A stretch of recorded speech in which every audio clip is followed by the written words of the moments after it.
Halo mama papa semua, apa kabarnya? Wah, banyak nih yang jawab sedang sehat, syukurlah. Jadi seperti biasa, hari ini kita akan membahas mengenai stimulasi gerak kasar anak usia 18 bulan. Tentu saja saya tidak sendiri. Hari ini saya kembali ditemani oleh teman saya, Pak Dadang. Nah, Pak Dadangnya sudah siap nih, sudah muncul di kolom komentar. Kalau gitu langsung saya undang masuk ya.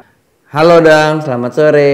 Halo Dokter Ivan, halo semua. Hari ini kita akan bahas gerak kasar lagi nih Dang. Semoga belum bosan ya. Wah, gerak kasar lagi ya?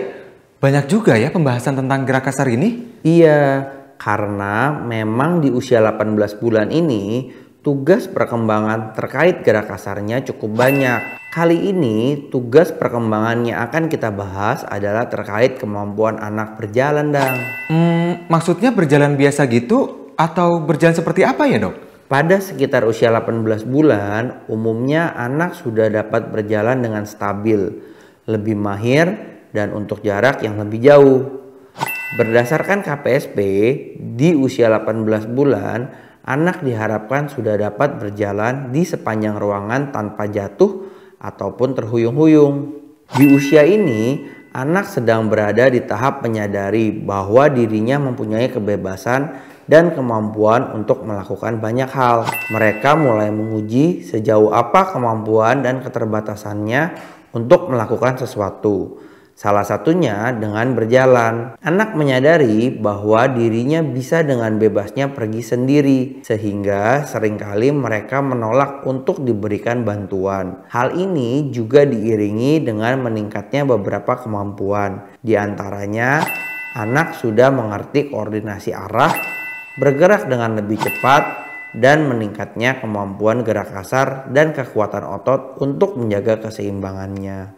Tapi tentunya untuk kemampuan berjalan ini berkembang dengan baik, anak membutuhkan stimulasi yang tepat dari lingkungannya. Maka dari itu, di usia ini sebaiknya anak tidak terlalu sering digendong agar dapat melatih kemampuan berjalannya. Semakin sering anak berjalan, kemampuan anak akan semakin meningkat.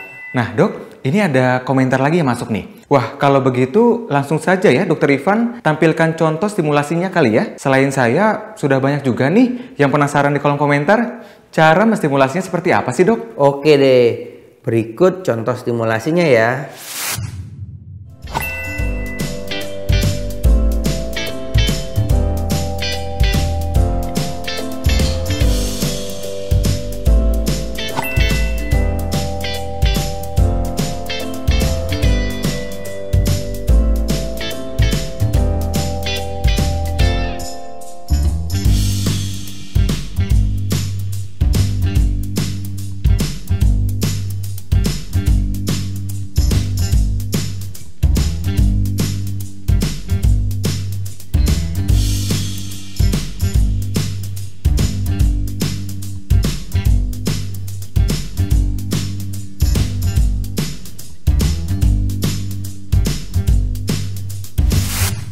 Aktivitas berjalan sambil mendorong benda juga salah satu kegiatan yang sangat baik untuk melatih kemampuan berjalan. Saat benda akan dijadikan tumpuan bagi anak yang masih belajar menjaga keseimbangannya, maka pastikan benda memiliki berat yang cukup. Tidak terlalu ringan sehingga tidak membuat anak terpeleset. Juga tidak terlalu berat sehingga masih bisa didorong oleh anak.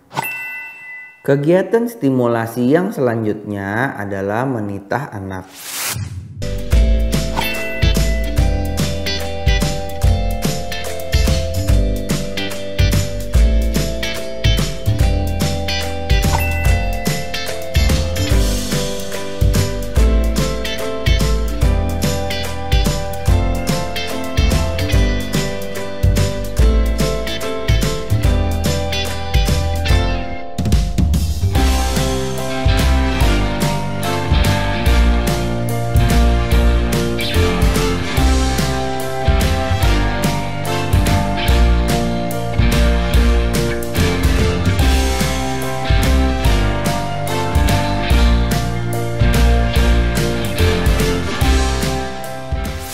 Kegiatan menitah seperti ini sangat baik untuk melatih koordinasi dan perencanaan gerak, persepsi visual, dan otot-otot kaki anak. Perlu diperhatikan ketika keseimbangan anak sudah meningkat, saat menitah pastikan tangan orang tua jangan berada di atas bahu anak sehingga anak tidak bergelantung pada tangan orang tua dan menumpukan beratnya pada dirinya sendiri. Hal ini penting untuk meningkatkan kemampuan anak menjaga keseimbangan. Sebisa mungkin biarkan anak yang memegang orang tua saat menitah agar anak dapat mengatur pegangannya sesuai kebutuhan.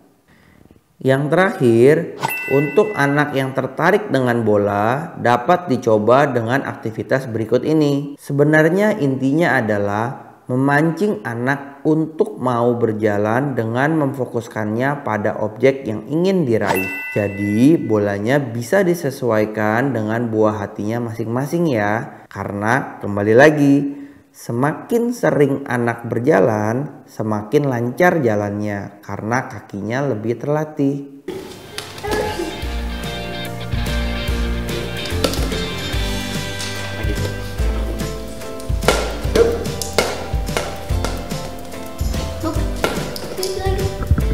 Kejar.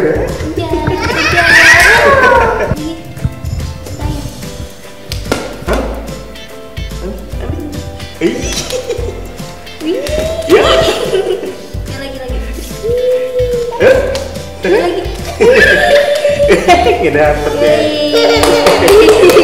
Lagi.